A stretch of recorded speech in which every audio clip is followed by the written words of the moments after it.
this it was Sarah. So Okay, I mean, okay. yeah, I guess in the front.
Good morning. Please rise in body or spirit and sing with me hymn number 346 in the gray hymnal. And the words will appear on the screen, so you don't have to look at the hymnal.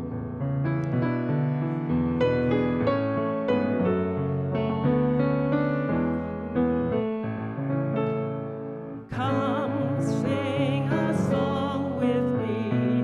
Come sing a song with me. Come sing a song with me, that I might know your mind. And I'll bring you hope when hope is hard to find. And I'll bring a song of love and a rose in the winter time. Come dream a dream with me. Come dream a dream with me. Come dream a dream with me, that I might know your mind. And I'll bring you hope when hope is hard to find. And I'll bring a song of love and a rose in the winter time. Come walk in rain with me. Come walk in rain with me. Come walk in rain with me, that I might know your mind. And I'll bring you hope when hope is hard to find. And I'll bring a song of love and a rose in the winter time. Come share a rose with me. Come share a rose with me. Come share a rose with me, that I might know your mind.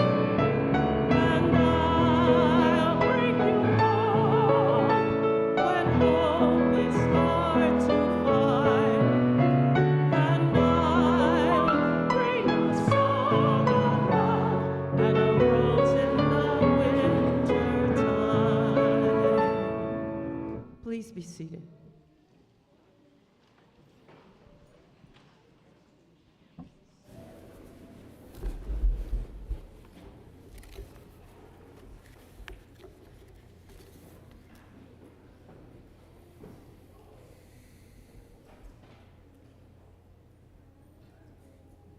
May our readers please close hit the button to close the doors, please? Thank you.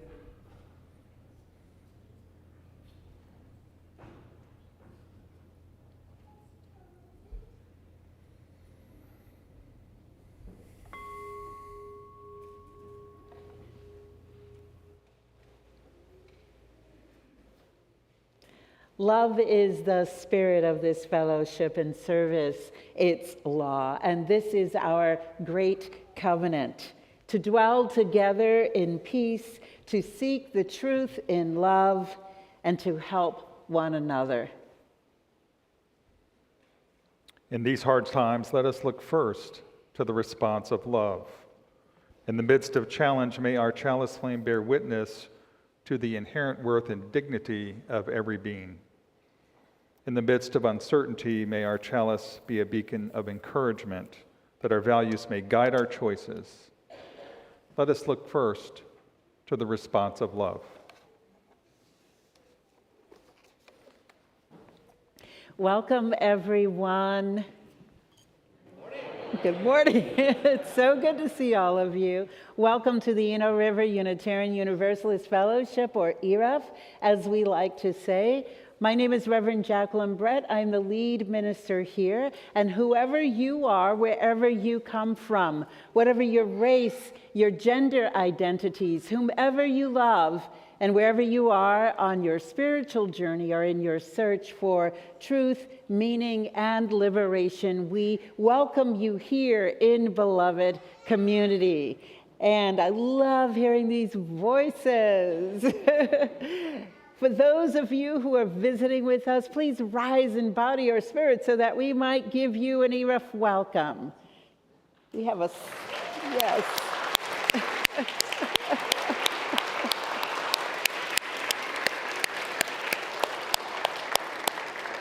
Thank you all for choosing to spend this Sunday morning with us, and for all of the wonderful relatives and family members who are here to see these beloved children dedicated this morning. We give you a special welcome.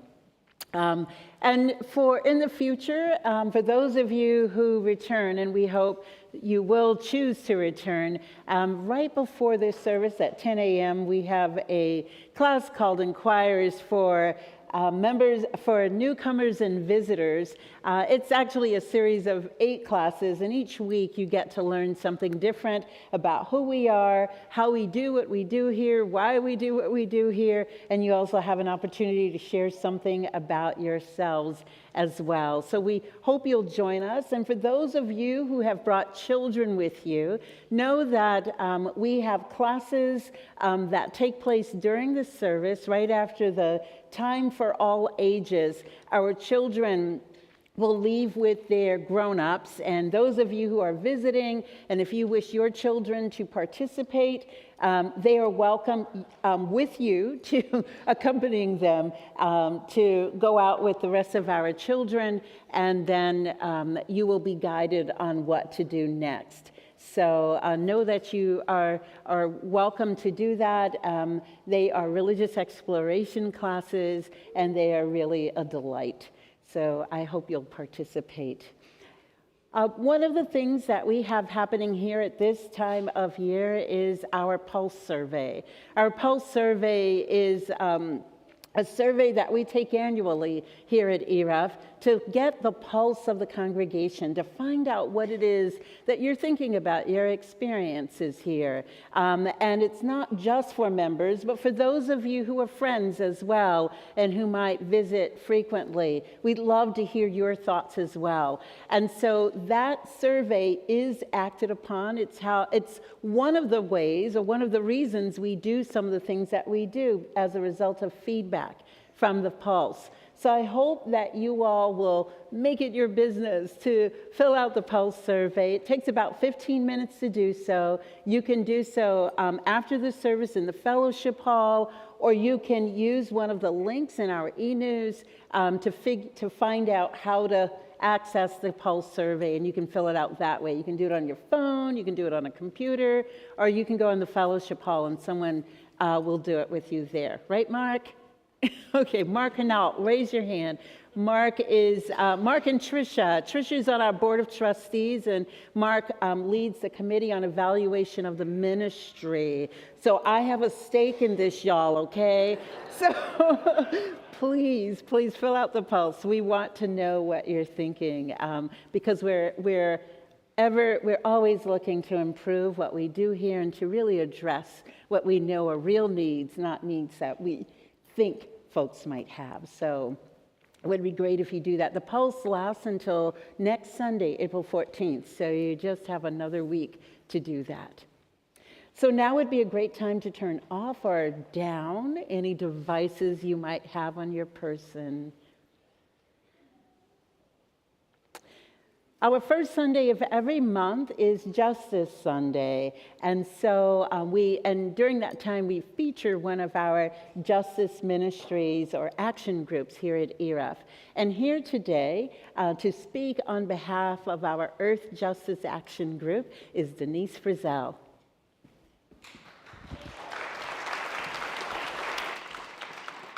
Morning. Pardon me. And happy April. Woo! Since 2019, we have designated April as Earth and Climate Justice Month here at ERUUF. And we maintain our original slogan for the month: small acts, when multiplied by millions of people, can transform our world. And this is a quote attributed to Howard Zinn, an American philosopher, historian, and author of numerous books, perhaps his best known, A People's History of the United States.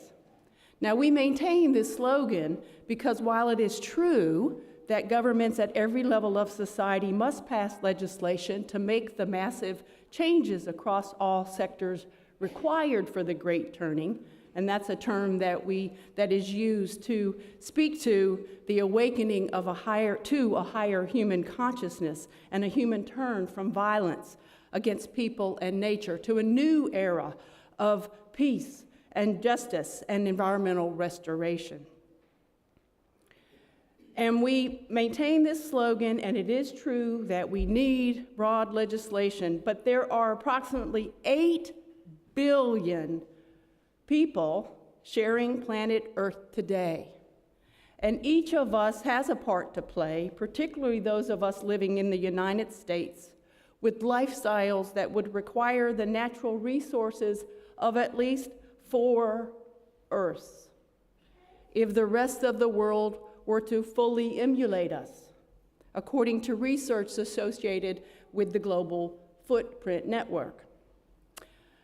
So members of Earth Justice invite ruffians to join us in this necessary global mind, heart, and action shift from consumers to co-creators by taking a pledge to act for the Earth and our children and engaging in various events and activities planned for this month. You can pick up and return your pledge card during fellowship hour, like this, not to be confused with our annual financial pledge, but to make a commitment to act for healing our Earth during this month and hopefully beyond. Earth Justice will have a table set up every Sunday during fellowship hour this month. When you return your pledge card, you will get a sticker, a nice little sticker with this emblem on it. How awesome is that? And you will enter a raffle for a sustainable living product to include these awesome produce bags, reusable produce bags. These are super, super handy. Events and activities for this month include our annual Sustainable Living Fair, and that's Saturday, April the 13th. We have an adult program offering how to save the world and yourself in 3 easy steps. Sundays 4:14 and 4:21, 10 to 11. We have our plant-based eating week and have events offered during the week of 4:14 through 4:19. We have a concert for the Earth on Saturday, 4:20, and that's something new. We hope you'll participate in that. And we have our annual Earth Day service and post-service celebration. So lots of goodness there, and so please don't delay. Join fellow ruffians as midwives and co-creators of the Great Turning for the healing of our most beautiful blue boat home and the birthing of a sustainable future for our children. May it be so.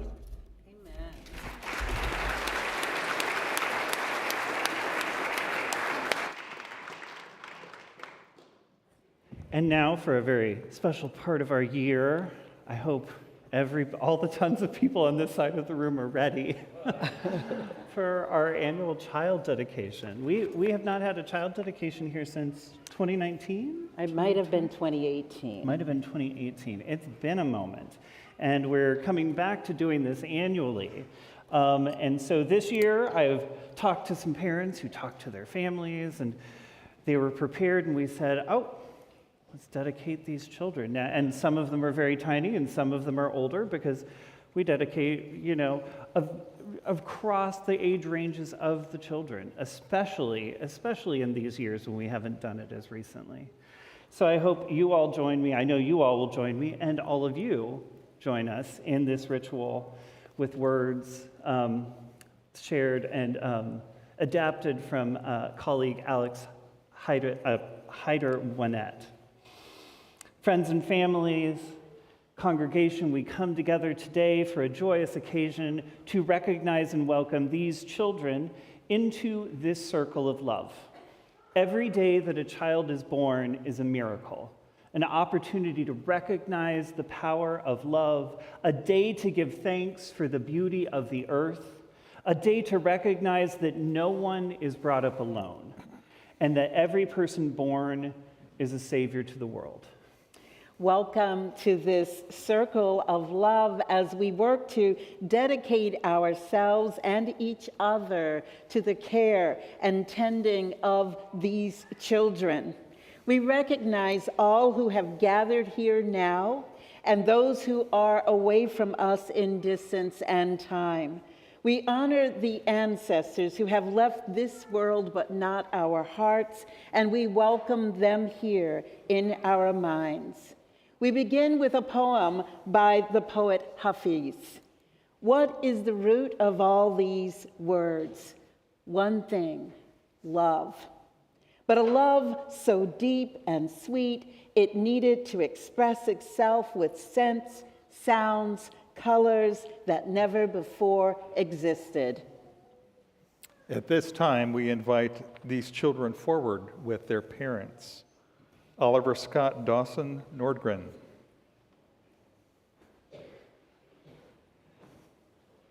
Aria Reina Galindo. We don't want them to sing. I think it was here. Yeah, come on.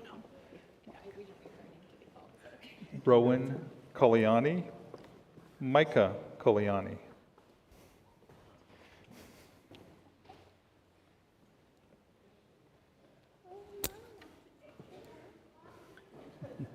Dylan Landis and Wyatt Landis.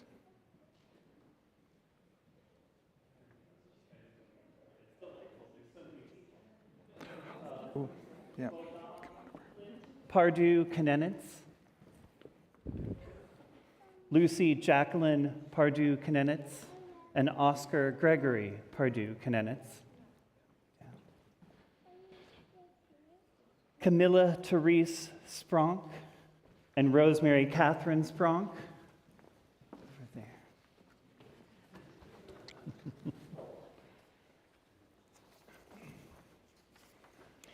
Eden Katie Striley. Xavier Thomas Striley.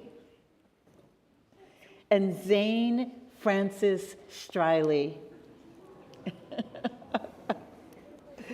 Winifred Kate Wellmeyer.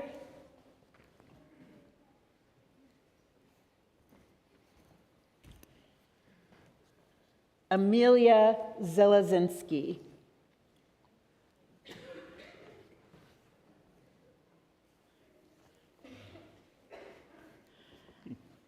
Parents and guardians assembled here at this time, are you ready to dedicate your children in the love and care of your family and this community? If so, respond, we are. We are. Right. Will you promise to care for your children? Well, let me just say the whole thing. Sorry. I'm so excited to see all of you. Will you promise to care for your children, love them with all your heart and soul? Will you raise them to love justice and live with compassion? Will you extend to them kindness and courage? And will you encourage them to live their dreams? If so, respond, we will. We will. Yeah. Families, grandparents, and godparents, would you rise and body your spirit for the next part? This section is for you. Will you promise to care for your children, love them with all your heart and soul? Will you raise them to love justice and live with compassion? Will you extend to them kindness and courage? And will you encourage them to live their dreams? If so, respond by saying, we will. And now, let me sneak through. This part is for all the children and youth who are out there, who are part of our community. Will all of our children and youth out here rise and body your spirit? Children, will you promise to love and care for these fellow peers, to play with them? Will you grow up with them and be a friend? Will you teach them about the wonders of life? If so, respond, yes. Thank you. And to our whole congregation, will you please rise in body or spirit and join us in the affirmation that appears on the screen? We, the congregation of Eno River Unitarian Universalist Fellowship, will promise to care for these children. We will help raise them to love justice and live with compassion. We will extend to them kindness and courage, and will encourage them to live their dreams. You may be seated. You all stay up.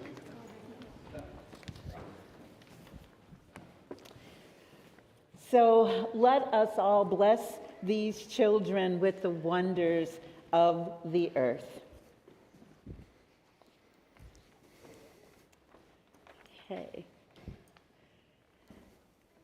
So Reverend Daniel is showing water. May you always find your thirst quenched. May you know the joy of hard work. May your tears be cared for. May you dance in rain and jump in pools and puddles. You are water. And now Reverend Jacqueline is going to get something she was very excited to get this week. She was very happy about these. These fans, which will help us represent air. Air, indeed. So this is air. May your lungs be full of fresh, sweet air. May you know the joy of a good laugh. May you find your voice through song, through whispers and shrieks. May you have a life full of scents, breezes, and sighs. You are air. You are air. And Reverend Daniel. I'll slide through here. What's you next?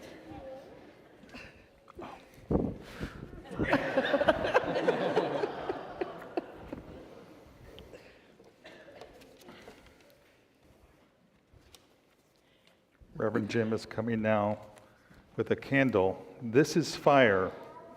May it remind you of the divine spark of all creation that is in you. May it inspire your commitment for love and justice. May you be kept warm by the community all around you, and may all your days be bright. You are fire.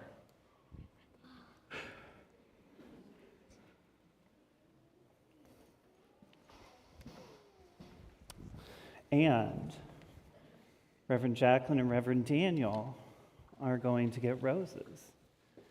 Now, I will tell you, I will mention right now these roses don't have thorns, but I will explain why in a moment. This rose is made from the earth. May you know beauty. May you know that the earth provides all you need. May everywhere you go be blessed by your presence. May all your work be a blessing to the world. May all you do bring joy to the world. You are the earth. The one gift for you on this day is this rose. With its thorns removed, we spent some time and took the thorns off these roses.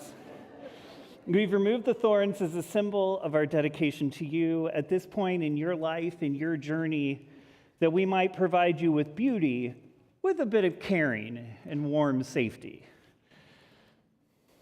At other times, roses have thorns, and that means something. Our other gift for you today will be these baby blankets and teddy bears, which you may choose one of, all made by members of the ERUUF group, Clickers for a Cause. Thank you, Clickers. May they be a tangible symbol of the warmth of love from this community that surrounds you always. Friends, it is with great joy that I present to you all of these children who are gifts to this world, a blessing to all of us, and a joy to all who may meet them. Give them some applause.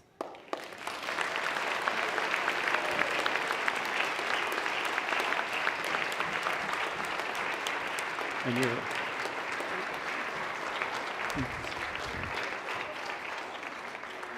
And as they return to their seats, will you please rise in body and spirit? And I'm going to come over here, and we're going to sing, How Could Anyone Ever Tell You?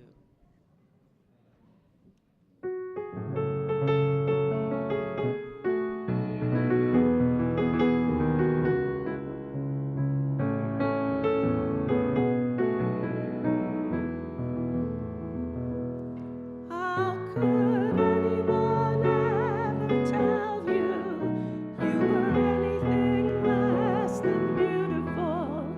How could anyone ever tell you you were less than whole?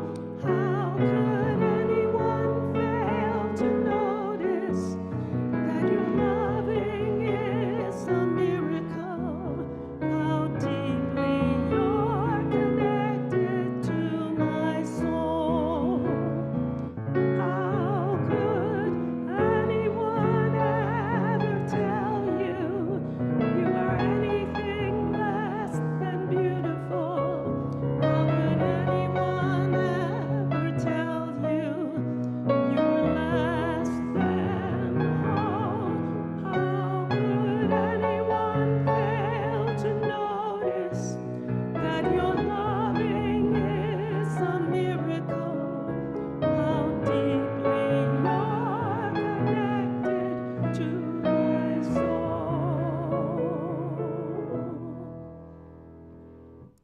Please be seated.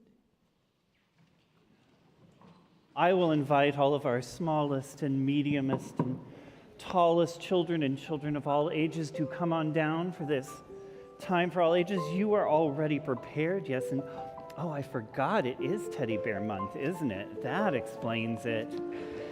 Oh my gosh, you have a basket? Oh yes, excellent. Excellent, excellent, y'all. And welcome, good morning. I love the hair dye.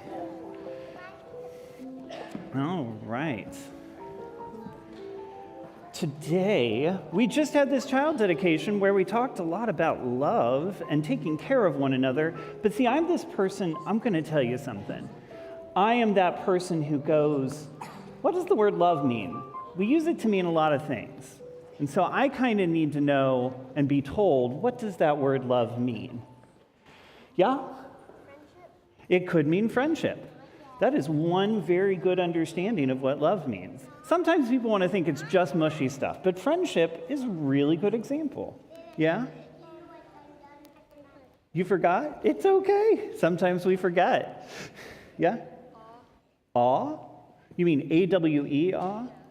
Interesting.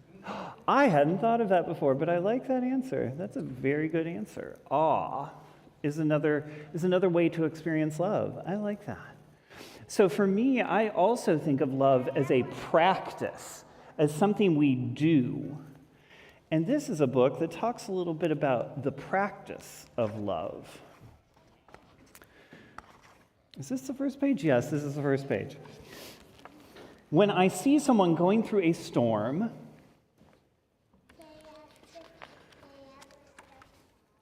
of hurt and unfairness, of anger and sadness, when the sun disappears and the skies grow dark, and I see there is fear, I ask myself, what can I do to help let the light back in? This looks like a pretty drastic storm, if you ask me. I put my hands on my heart and listen. And that is where I find the answer. I have compassion. I have tenderness. I act with tenderness. I am love. I can listen and not say a word. I can be there. Love is being present. Being present is one of those things that we do in friendship. It's a good example. I can hug and hold and say, everything will be all right. Love is comfort. I can speak softly and choose my words and actions carefully. Love is gentle. sometimes that is part of that practice, is thinking about those words and being gentle with them. I can give thanks for all I have and am able to share. Love is gratitude. Sometimes I think gratitude is adjacent to awe. It's not the same thing, but there's some similarities there. Sometimes we have gratitude for awe, might be most appropriate. I can keep my mind and body safe and healthy. Love is taking care of me. I think about the word consent for safe and for healthy. Have you drank a water today? Have you eaten a protein today? You need these things to keep yourself going. Drink your water, eat your protein. Keep healthy. I can express what's important to me. Love is creative. I know that no one is perfect. Love is understanding. Sometimes we try our best, and hopefully a lot of the time we try our best, but you know what? No one's perfect. No one's going to get it right all the time. I know. Does anybody here get it right all the time? Anybody there get it right all the time? Let me see. Okay, I know I can't raise my hand to that. I can do my best to make things better when something is wrong. Love is effort. Love is trying, yeah. I celebrate those I've loved before. Love is remembering. Love is remembering somebody who died. I can find goodness in a kind word, a helping hand, a shared smile. Love is tiny gestures. Does it always need to be a huge thing? No. It can be a small thing, too. I can breathe in the air that the whole world shares, and I know all creatures are made from the very same stardust. Love is connection. Yes. Oh, you have somebody who died like a few pages ago, but you still remember him. We don't have any pictures, but I still remember. That's great. That's great. That's one way we show love. When the clouds roll in for others and for me, I know now that there is something I can do. I can let my heart lead the way. I am love. What do you think the next page is? If I am love, you are love. Spot on. And then what's next? We are love. It's not just something that you do by yourself. It's something that we all do together. We create a loving place together. And with love, we will weather the storm and light up the sky together. Thank you all for your time and your ideas and friendship and awe. I still love that idea. I'm putting it in my brain. We're sharing it. I'm not taking it away. We're sharing it. And go ahead and head on out to religious exploration. I'll see you in a moment.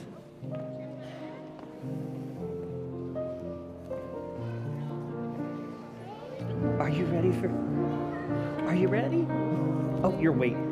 Peace, salam, shalom. Peace, salam, shalom. Peace, salam, shalom. We believe in Peace, peace. salam, shalom. Peace, salam, shalom. Peace, salam, shalom. Peace, shalom, shalom. Peace, salam, shalom. Peace, salam, shalom.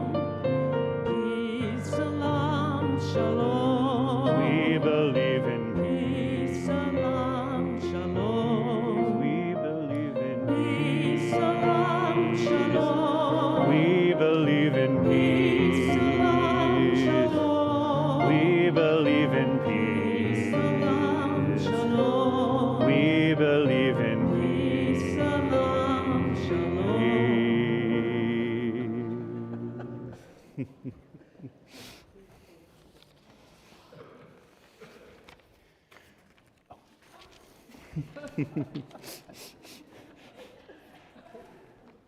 Please rise and body your spirit. And join with me and sing when the Spirit, do what the Spirit says do. Okay, let's do it.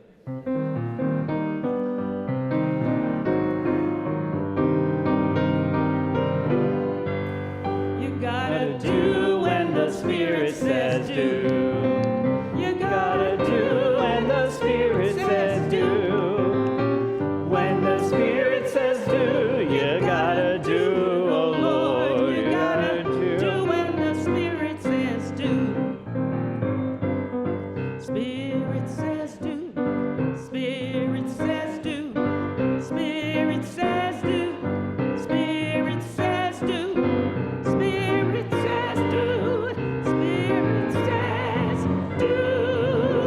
You gotta sing when the Spirit says sing. You gotta sing when the Spirit says sing. When the Spirit says sing, you gotta sing, oh Lord. You gotta sing when the Spirit says sing. Spirit says sing. Spirit says sing. Spirit says sing. Spirit says sing. Spirit says sing. Spirit says sing. You gotta dance when the Spirit says dance. You gotta dance when the Spirit says dance. When the Spirit says dance, you gotta dance, oh Lord. You gotta dance when the Spirit says dance. Spirit says dance. Spirit says dance. Spirit says dance. Spirit says dance. Spirit says dance. Spirit says dance. You gotta laugh when the Spirit says laugh. Ha ha. You gotta laugh when the Spirit says laugh. When the Spirit says laugh, you gotta laugh, oh Lord. You gotta laugh when the Spirit says laugh. Spirit says laugh. Spirit says laugh. Spirit says laugh. Spirit says laugh. Spirit says laugh. Spirit says laugh. You gotta do when the Spirit says do. You gotta do when the Spirit says do. When the Spirit says do, you gotta do it, oh Lord. You gotta do when the Spirit says do. Spirit says do. Spirit says do. Spirit says do. Spirit says do. Spirit says do. Spirit says do. Spirit says do.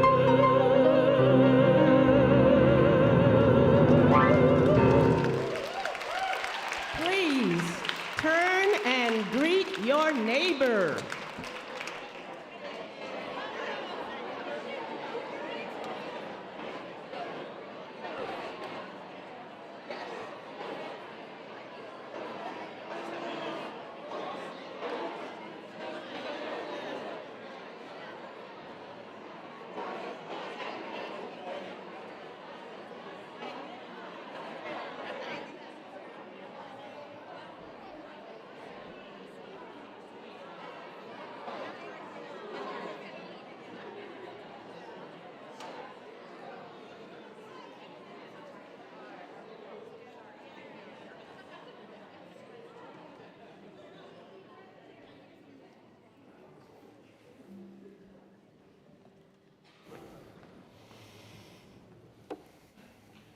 As we begin this time of contemplation today,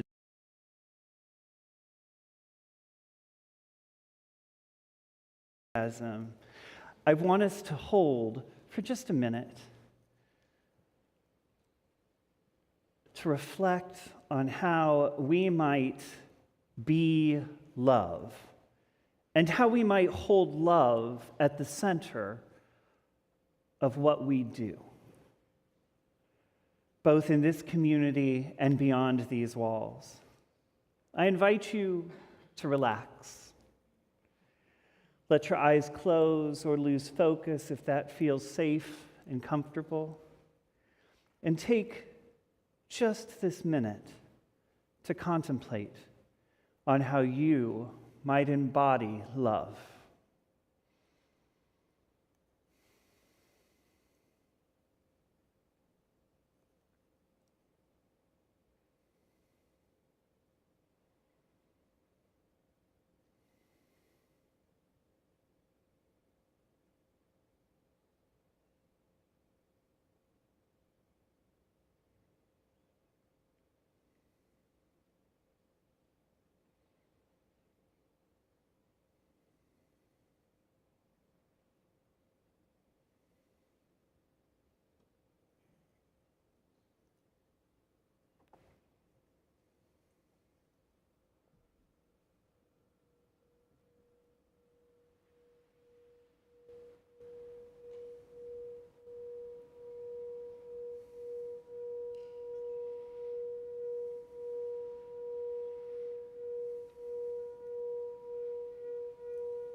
As we come back to this space,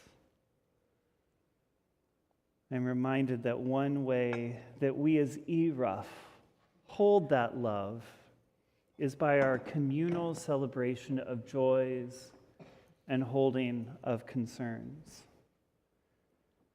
Among so many joys in the world, both heard and known, and the unheard, we hold that Barbara Sheline is home from the hospital, resting after surgery. We celebrate this moment on her health journey. And among the concerns of our community, we hold King Sage as he prepares for surgery this coming Friday. We send him good vibes for him, for his loved ones, for his healthcare team as they support him at this time.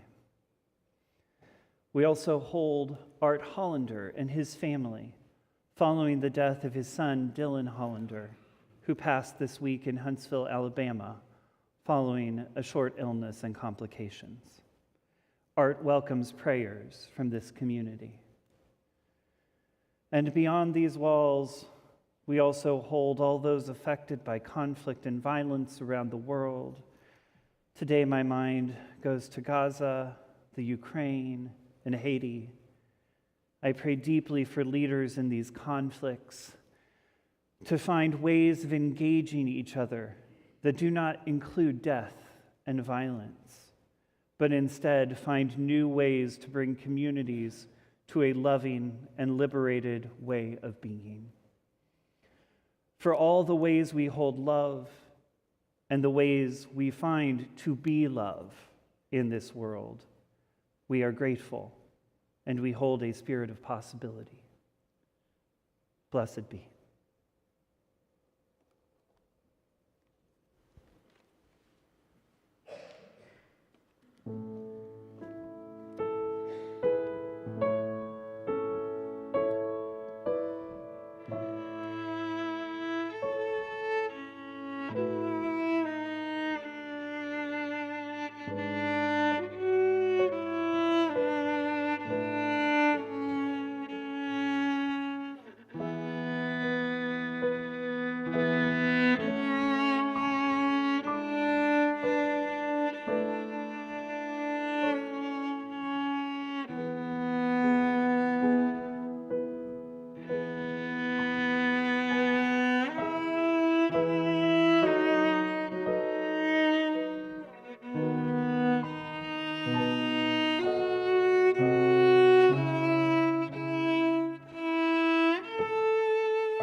Thank you, Elias. Elias, along with 9 other people here, will be signing the membership book today. And so, yeah.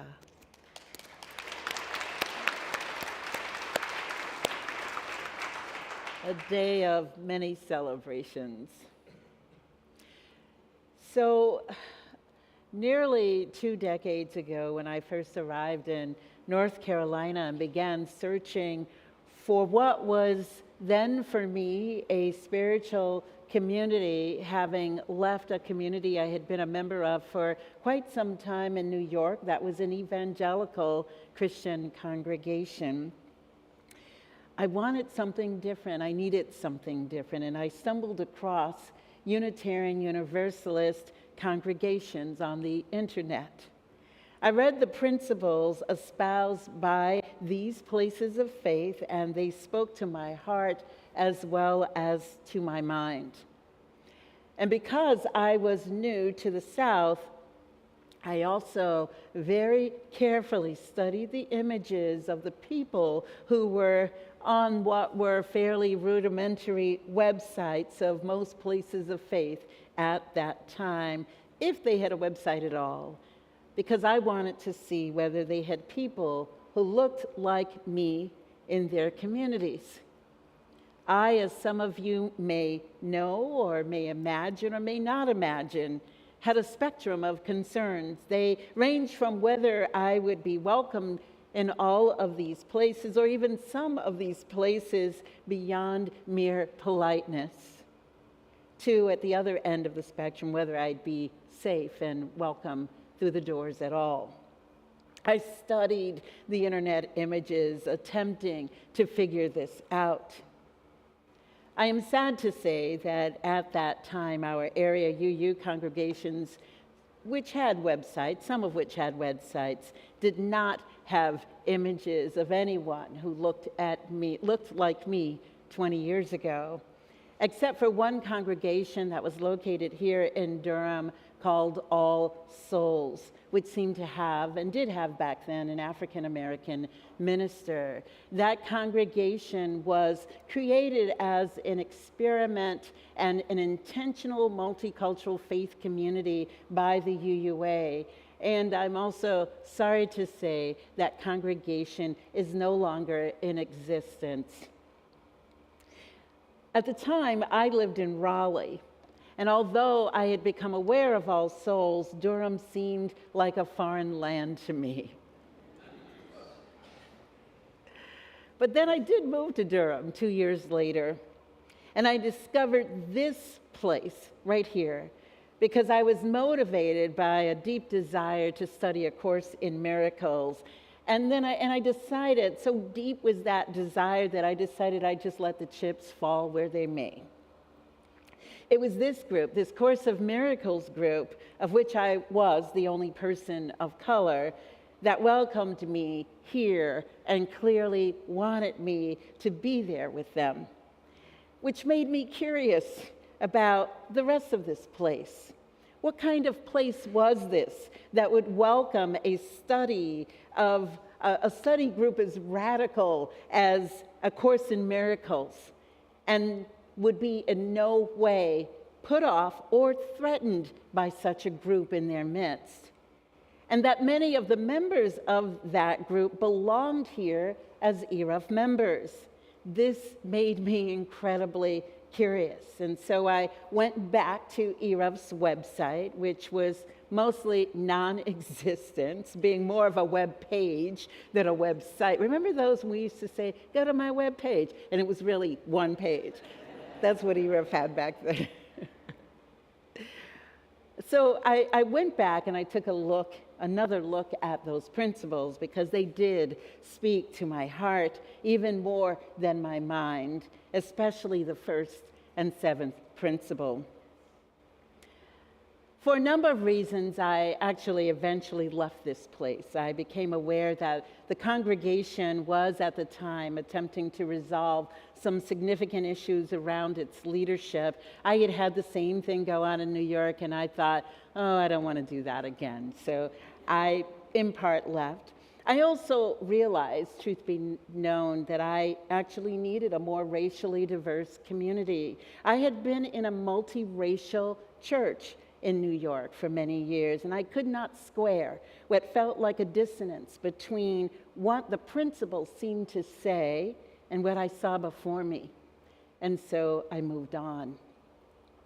I tell you this little story for a couple of reasons, more than just for my own UU journey. First, it's that the initial visit most people make here is actually on the internet. How many of you here did that? Checked us out on the internet first? Yeah, that is actually very true. It's actually on the internet. And I am so glad that we now have a website and not just a single web page. I suspect that a second visit for some people in these post-pandemic times might be to our live stream on YouTube or Facebook, though this is not always so. Second is that I wanted you to think about the fact that many people, like myself, might be attracted to the principles but sometimes what ultimately inspires us to actually visit this place in person is things like our digital sign and the sayings that we have on it, or an event, or a class, or even early voting, which is why it's so important that we embrace what this congregation has done over these past 20 years, our radical welcome. We never know who might be in our midst. The people in that Course in Miracles group look at me now and go, what? Who knew that I would one day be the minister of this place? I certainly did not. I certainly did not come here with that in mind. What ultimately keeps people returning here is primarily the feeling of being welcomed, the sense that they can belong and see themselves actually being here in community, that the principles we espouse are indeed embodied by the people they meet as well as the messages heard. It doesn't mean that we embody everything to perfection. No faith tradition can truthfully lay claim to that. The desire instead is that who we say we are, what we say we believe, is what is showing up in this space. And in what appears to be our practices and the purposes as a community, imperfect though we might be. So you should know that I'm getting ready to channel my inner nerd to share what I believe is quite important for us all here to know. Because while it is wonderful to gather in person or online, to co-create this sacred space, to embody the music, the messages, reflections, stories, and so on, it is also greatly important to spend some of our time reflecting upon the foundations upon which all of this rests. So, I ask for your attentiveness and your graciousness as well, especially to our visitors today who may be thinking, what did I come here for? I came to see my little one blessed, but you'll get to learn some things about Unitarian Universalism as well. So what you are going to need for this voyage into the nerdiness of my mind is a gray hymnal, one of these. So grab one of those and share if you can. We don't have one for every single person in the room, but if you don't have one near you, please raise your hand and someone will see that you have one. If you don't have a gray hymnal, someone in the back needs one, Ra needs one. Does anyone else not have one who might want one?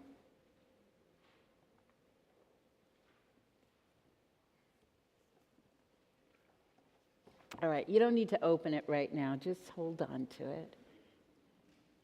I know, you all are the smart kids. You're always racing ahead. I know. So one of the unique qualities of our Unitarian Universalist faith, indeed what attracts many of us here, is that we hold no creeds in Unitarian Universalism. We do not ask people to make a confession or statement of faith in order to belong here or to call themselves Unitarian Universalists. We do ask one thing, however, and that is that you will covenant with us freely, to agree to journey with us and be in community with us in specific ways. While not a creed, the principles of Unitarian Universalism are a covenant that guide each of our 1,000 plus self-governing member congregations here in the United States, which form the Unitarian Universalist Association of Congregations, or the UUA, as this body is known. Our principles are lived out within what we call a living tradition of wisdom and spirituality drawn from many sources. Currently 6 are named, which are as diverse as science, poetry, scripture, and personal experience. So now I ask you to take a look at the cover of your gray hymnal and note its title. So would someone raise their hand willing to say in a loud, out in the playground voice what the title says? Okay, Tricia. Singing the Living Tradition. So just note those words for now. Now I want you to turn to the section in the hymnal that's after the preface, the preface. You say preface, I say preface. Turn to, and so you'll see a title page, and then turn to the next page. So you should be on a page that begins, "We, the member congregations of the Unitarian Universalist Association." Are you there? Is everyone there? Okay. So here you will find a statement of our principles that we, as a UUA member congregation, covenant to affirm and promote. And these are all of those principles. And you'll note the sources of our living tradition below it. So you should know that depending on the edition of the hymnal you're holding in your hands, it might only list 5 sources of that living tradition. But because we are a living tradition, a 6th source was later added. How many of you have 5 sources that you count in your hymnal? So most of you. Reverend Daniel has 5. Anyone else with 5 sources listed? Yeah. Who has a 6th source? One with 6. Paige Potter, would you mind reading in your loud legal voice what that 6th source says? Could you rise, Paige, and let us hear you?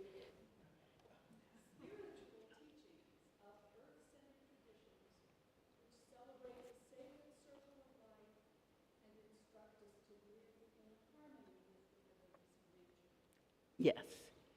So did all of you get that? Do I need to repeat it, or does anyone not hear it, what she said?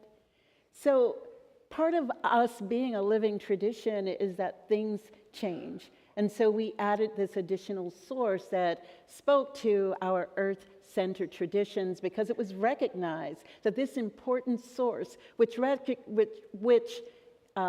embodies a lot of our indigenous communities, both here in the United States, around the world, as well as our pagans, was not listed in that list of 5 sources, so that 5th source was added.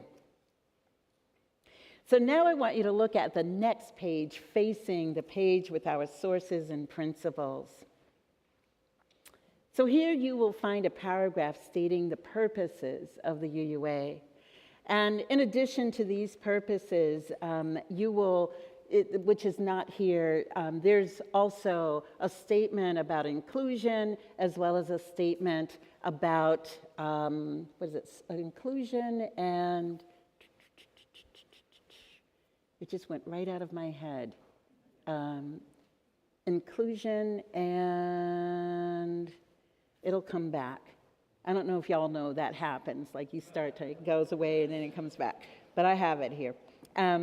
Anyway, what I want you to do though is on that page, that facing page where you see the statement of our purposes, I want you to see down below what it says. And if someone from this side of the room wants to read aloud this time, or this section, who has a loud outside voice, I'd love for you to read what it says at the bottom. Yes, Sarah.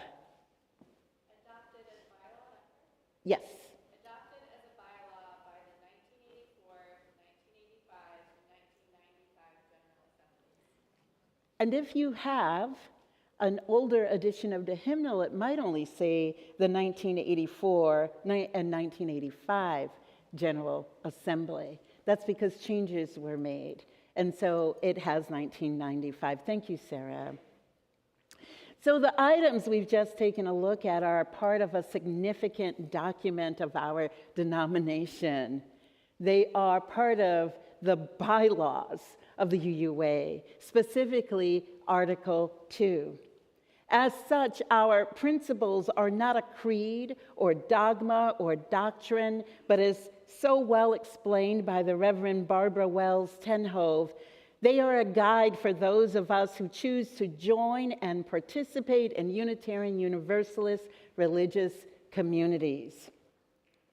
You know, when I was in seminary and studying to become a minister, I heard it often said by my professors and elder ministers, including Reverend Deb Kerr, who trained me here, that our principles are not theology, though many of us treat them as though they are. And this is also quite easy to understand, as theology is, at its most basic, how we make meaning of the world and ourselves within it, and important beliefs that we live by. The interesting thing, though, is that as a liberal, progressive theology such as we Unitarian Universalists hold, is that at its core message and belief is the process of expansion and change. Expansion not necessarily in size, but in our ongoing co-creative spiritual and intellectual process of how we understand and make meaning of our world and ourselves as we evolve. We Unitarian Universalists are free to believe many things and are guided by our principles, but our core is formed by a liberal, progressive theology as well as a covenantal theology. The latter being that at the core of who we are and what we do, no matter our varying beliefs, is how we agree to be in relationship. Whether as an association of congregations, one of those 1,000, or as this independent religious community, or as a small group or other community within this community. All of these groups have covenants. And as many of us know who have these covenants in our groups, and know we have one as Eno River Unitarian Universalist Fellowship, we know that covenants, as we hold them in our liberal, religious, progressive, living tradition, do undergo revision and change over time. That's because we evolve in our understanding of the world around us, who we actually are in present time, and affirm ourselves to be in this world in present time, and what it is that we recognize we and others in our midst need to thrive as we set about being and creating the world we believe is possible for the well-being of all, not simply a few. This said, there are also principles and values that are enduring and have the capacity to guide our spiritual and moral growth and development. Given our liberal, progressive, and living tradition, UUA policies have established that Article 2 of its bylaws will undergo a review periodically for revisions or even change. And so it was with that in mind that in 2020, an Article 2 study commission was charged by the UUA Board of Trustees to, and I'm quoting just a small part of that charge, they were charged to review Article 2 of the bylaws and propose any revisions that will enable our UUA, our member congregations, and our covenantant communities to be a relevant and powerful force for spiritual and moral growth, healing, and justice. They went on to say that proposed changes should articulate core UU theological values. The board believes that one core theological value shared widely among UUs is that of love. We therefore charge this commission to root its work in love, attending particularly to the ways that we and our root traditions have understood and articulated love and how we have acted out of love. And I'm going to turn it over to Reverend Daniel, who will say more about this.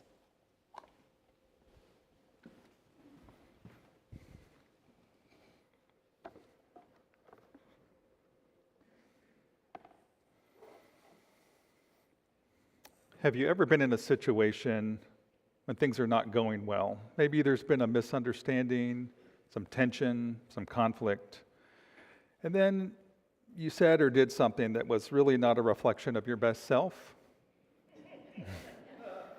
I certainly have. And then in a moment of regret, even a teaspoon of self-awareness, you begin to wonder, I could have, I might have. Imagine, if you will, that moment and pause. This is a choice point. Many options are available, but reality, there's only a few that will come about from that place. Continue down the path of the reactive, not my best self, that leads to one set of options and outcomes. But what if, in that moment, a different choice was made to center in love? What set of options does this create? Now, it's quite natural to want and allow the not our best self to continue to drive the bus. But regardless of circumstance, it is possible to pause and make a different choice. Author and activist Bell Hooks writes, "The moment we choose to love, we begin to move against domination, against oppression. The moment we choose to love, we begin to move towards freedom, to act in ways that liberate ourselves and others. That action is the testimony of love as the practice of freedom." In the conversation around reimagining our UU principles, the principles are just one way of articulating our shared values. Expressing these values in a new form, new language, doesn't really change the values. It provides an opportunity to engage these values from a fresh perspective, honoring the wisdom of the past and also welcoming the new energies of the present, who we are and how we are today, living in a complex and ever polarized world. Whether we use the word values or principles, how we express these in words does matter. But what matters more is how we embody these values in our words and actions. We can become a living translation of these values, even when we're not at our best.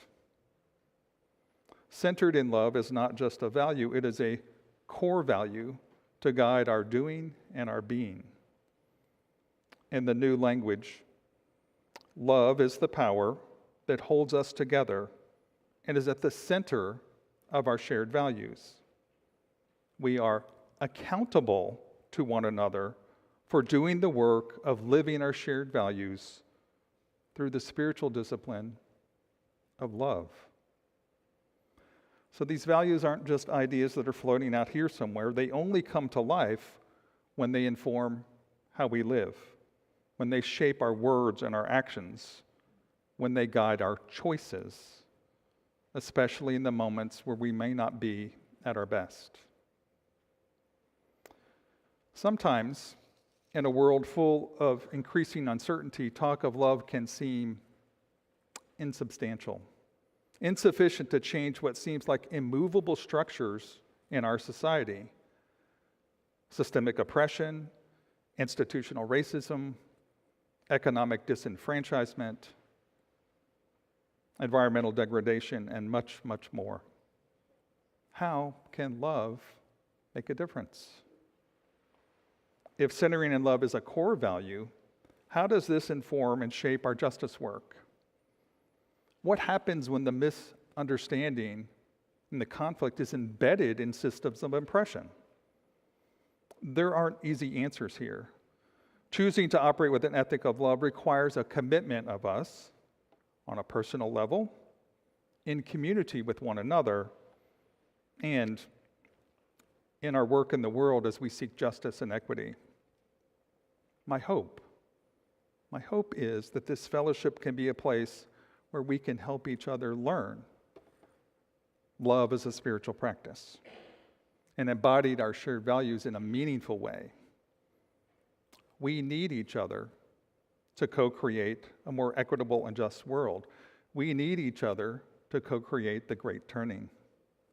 Love is the power that holds us together. So how do we continue to center in love within a world of ever-increasing uncertainty and complexity? Engage love as a spiritual practice. Love that invites us to hold compassion close. Love that requires accountability and commitment.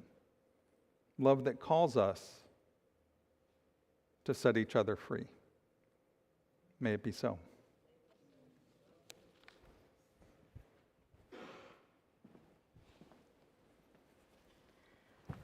I go back to the wonkiness. Thank you, Reverend Daniel.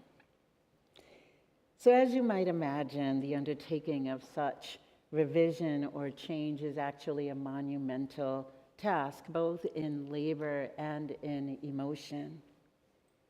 However, our UU principles have indeed evolved over time since the bylaws of the newly emerged Unitarians and Universalists were established in 1961. We have had different iterations of our principles. Over the past 3 years, the Article 2 Commission has met, has held information sessions throughout our denomination, made much easier through online forums and surveys. They solicited feedback and published their findings.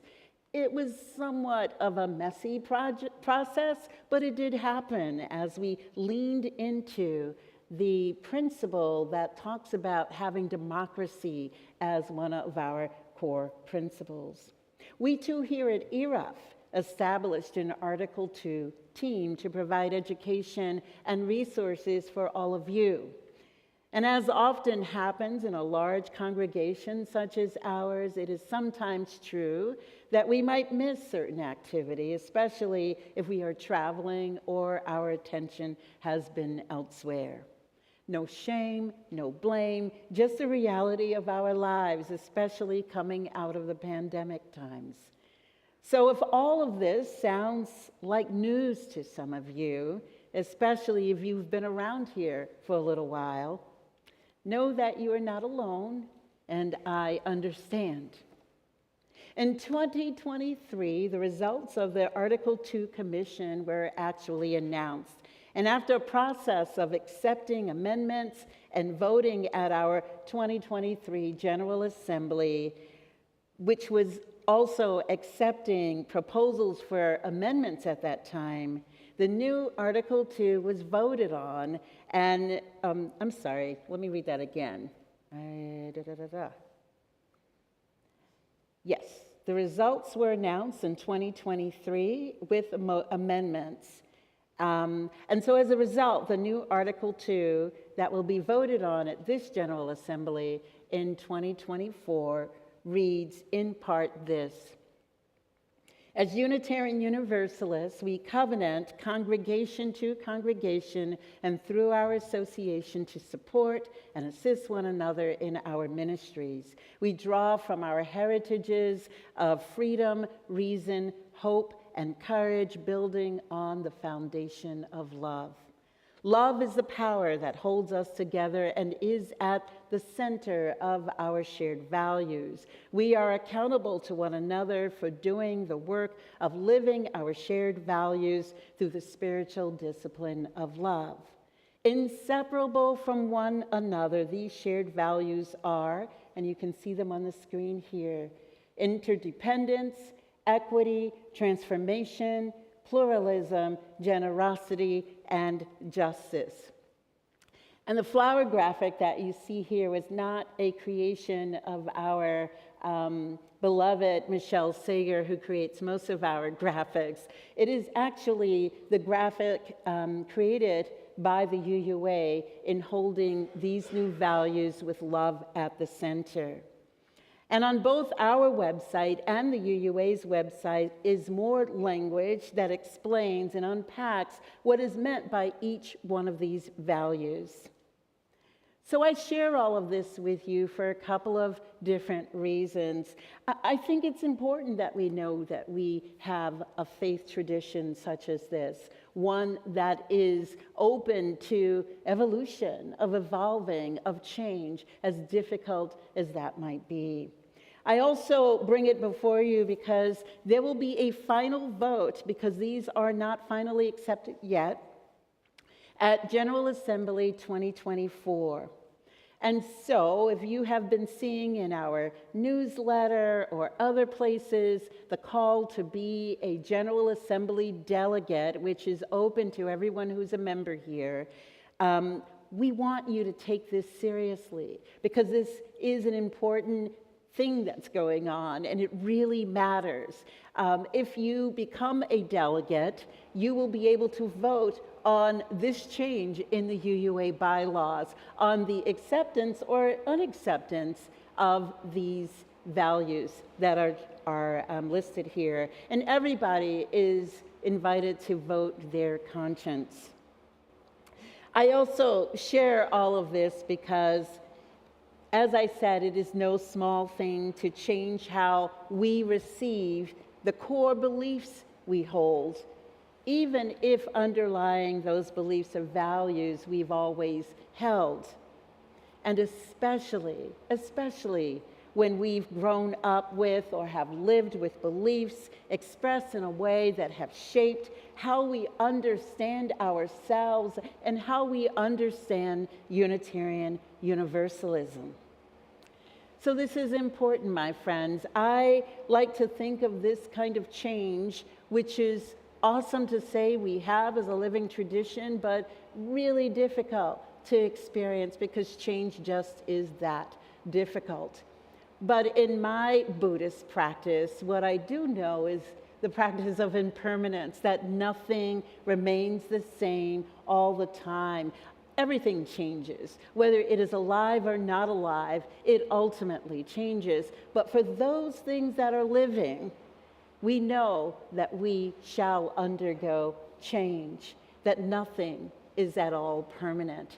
And so I hope you will meditate upon this. I encourage you to look at these values on our website, or even if you went to the UUA website and just typed in Article 2 values, you'll be taken to a whole range of materials to study and explore. We want you to do this. We want you to be informed about this.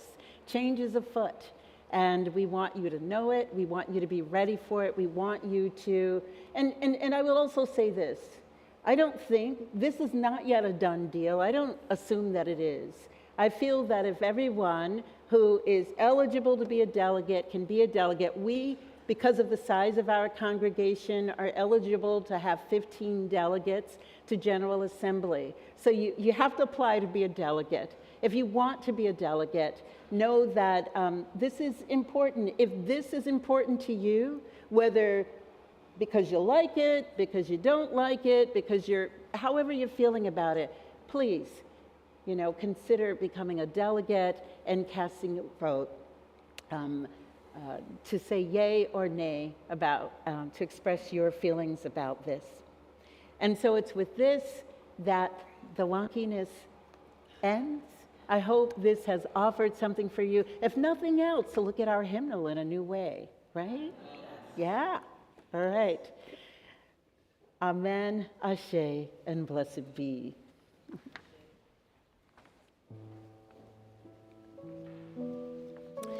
So I'm sorry we've kept you here so long today. We've had much to celebrate this morning and to experience this morning. And I invite our greeters to come forward. It takes so much to create what we have here as beloved community.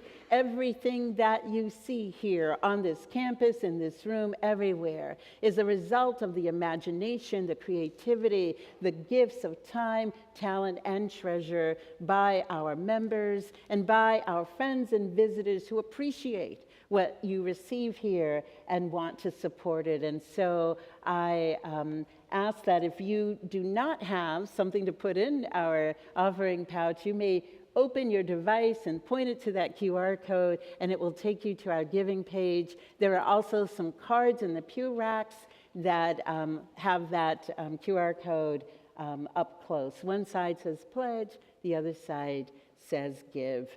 And so you can choose what you'd prefer to do.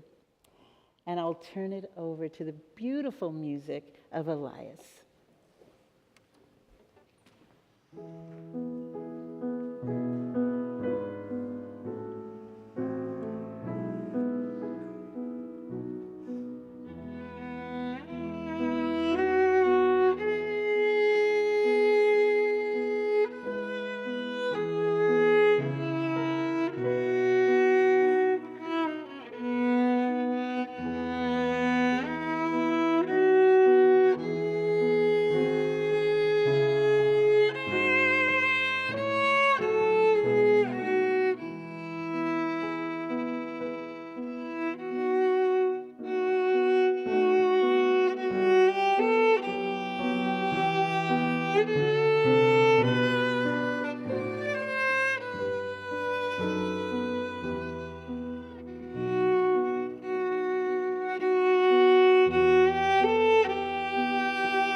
So before I forget again, what I was trying to remember was inclusion and freedom of belief.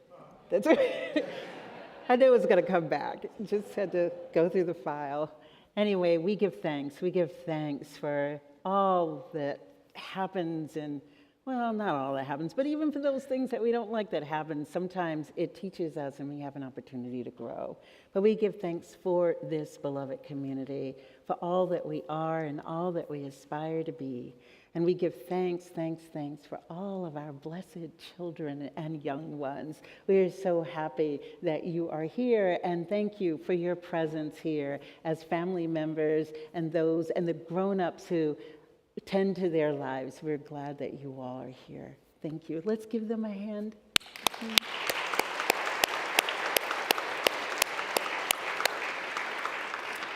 And we give thanks for our music. Thank you, Elias.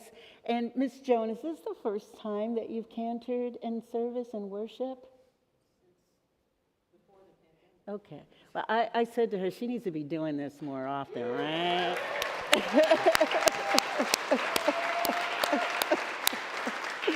All right, so with that in mind, Miss Joan is going to lead us in our closing hymn.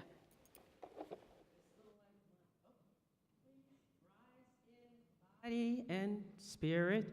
The words to this hymn are going to be on the screen, but you could not look at the screen if you know the words. Just saying. Okay?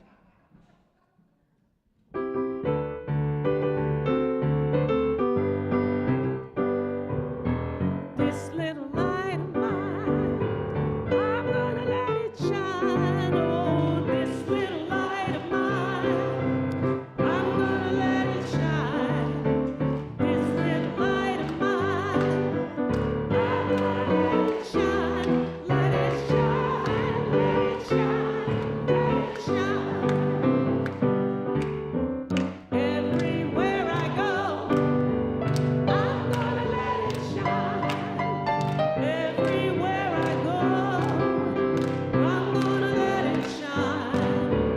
Everywhere I go, I'm gonna let it shine. Let it shine, let it shine, let it shine. Building up the world, I'm gonna let it shine. Building up the world, I'm gonna let it shine. Building up the world, I'm gonna let it shine. Let it shine, let it shine, let it shine. This little light of mine, I'm gonna let it shine. This little light of mine, I'm gonna let it shine. This little light of mine, I'm gonna let it shine. Let it shine, let it shine, let it shine. Amen. Our closing words this morning are by Omid Safi, who is a professor of Islamic studies at Duke. Omid Safi writes, "Go, be your best self, be your most beautiful self, be your luminous self, be your generous self, be your most radically loving self. And when you fall short of that, as we all do and we all have, bounce back and return again. There is a grace in this returning to your luminous self. May it be so, my friends. Amen, ashe, and go in peace."